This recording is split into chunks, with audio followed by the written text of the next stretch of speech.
स्वागत है आप सभी का हमारे एक नए एपिसोड में। इस एपिसोड में हम जानेंगे कुछ चेक बाउंस के बारे में। तो सर हमारा ये सवाल है आपसे कि जैसे कई बार कई लोगों के साथ होता है ऐसा कि वो कोई उनको चेक देता है पेमेंट के लिए, पेमेंट के नाम पे चेक दे दिया, उन्होंने साइन करके अपना चेक दे दिया। उसके बाद जब वो बैंक में जमा करने गए तो उसमें चेक बाउंस हो जाता है वो।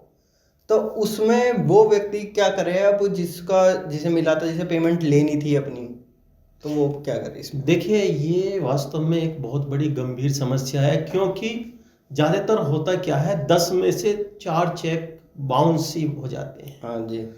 और मान लो आपने किसी की मदद की, किसी के बिजनेस में मदद की, या मदद तो किसी भी प्रकार से की जा सकती है। आपने उसको कुछ रुपये दे दिए और बाद में आपने जब उससे पैसे मांगे व्यक्ति थे, तो सामने वाले व्यक्ति ने आपको एक चेक दे दिया और कहा कि आप इसको विड्रॉल कर लीजिए।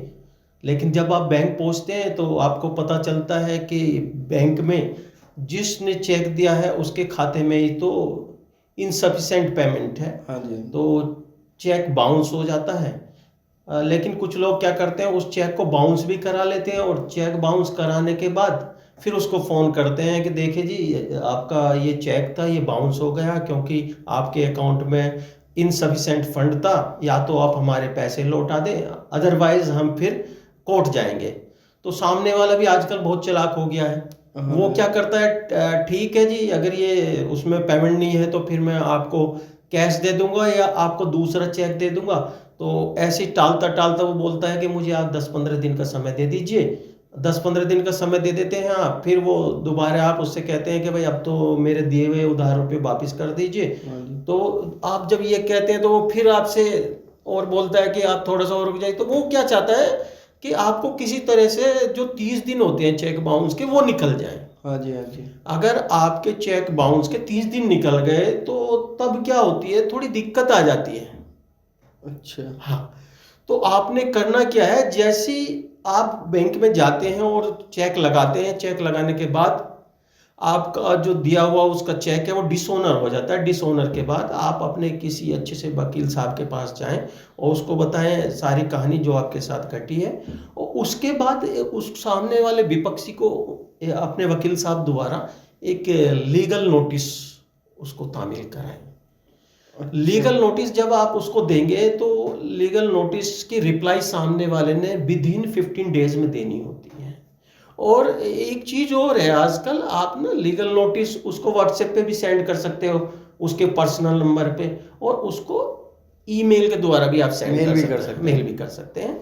और जैसे ही वो उसको मैसेज को सीन कर लेता है या मेल अपनी चेक कर लेता है, तो उसको पर्याप्त तामील मानी जाती है। मान लो अगर वो देखा गया, आपने नोटिस भेजा और उसने बोला नहीं ये तो नहीं मिला, तो आप उस पर भी भेज दिया, आपने व्हाट्सएप ईमेल कर दिया, उसने देख लिया, वो पर्याप्त तामील है। तो हम घर पे भी भेज सकते हैं उसके अगर? हाँ, उसके घर पे, उसके घर या ऑफिस जो भी पता हाँ, हो। उसके एड्रेस पे भेजना होता है, या उसका जो पर्सनल नंबर है आप उस पर ईमेल कर सकते हैं, व्हाट्सएप कर सकते हैं उसको। नहीं, अगर हमने घर पर भेजा तो वो तो देख लिया, वो तो पता ही चल जाएगा कि फिर तो देख ही लिया, घर पे जाएगा। देखिए, उससे जब आप स्पीड पोस्ट या रजिस्टर पोस्ट करते हैं तो उसको ट्रैकिंग भी कर लेते हैं, ट्रैकिंग रिपोर्ट्स भी आपके पास होती है, उससे पता लग जाता है कि वो ट्रैकिंग में उसको मिला है कि नहीं मिला है। एक ये बात है। और इसका दिन जो होता है, एक तो मैंने पहले बताया कि विद इन 30 डेज के अंदर अंदर आपने उस चेक बाउंस को लेकर, दरअसल में क्या है, इसके लिए भी कानूनी प्रावधान है।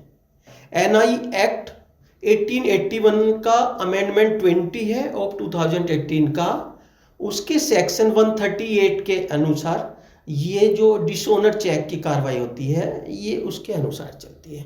फिर आपने क्या किया, उसको 15 दिन का टाइम देके नोटिस दे दिया, एक लीगल नोटिस।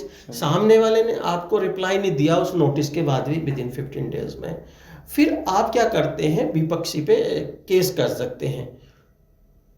विपक्षी पे फिर आप केस कर सकते हैं अगर उसने नहीं दिया। और केस करने के बाद जब विपक्षी जो है कोर्ट में केस चलता है, केस चलने के बाद वो अपनी रिप्लाई सबमिट करता है, लेकिन कोर्ट को एक एरिहेंट पावर और मिली है। वो ये है कि सेक्शन 148 के सब पैरा 1 में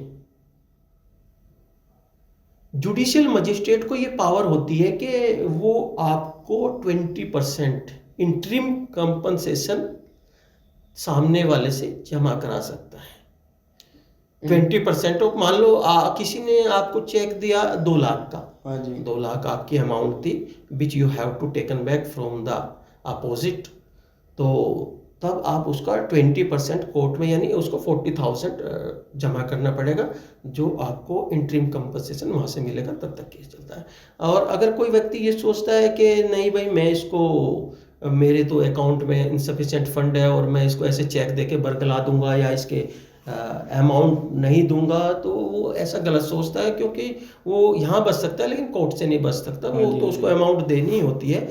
इसमें एक खास बात हो रही है, खास बात यह है जब भी आप किसी को रुपये दें तो ज़्यादातर क्या है, कैश में 20,000 से ज़्यादा का ट्रांजैक्शन ना करें, क्योंकि अगर आप 20,000 से ज़्यादा का कैश देते हैं उसको सामने वाले को, तो फिर ये थोड़ा सा मुश्किल हो जाता है। अगर आपका आईटी रिटर्न वगैरह फिर मांगा जाता है कि आपका आईटी रिटर्न दिखाओ, तो कोशिश करें कैश में 20,000 से ज़्यादा किसी को ना दें। अच्छा अच्छा।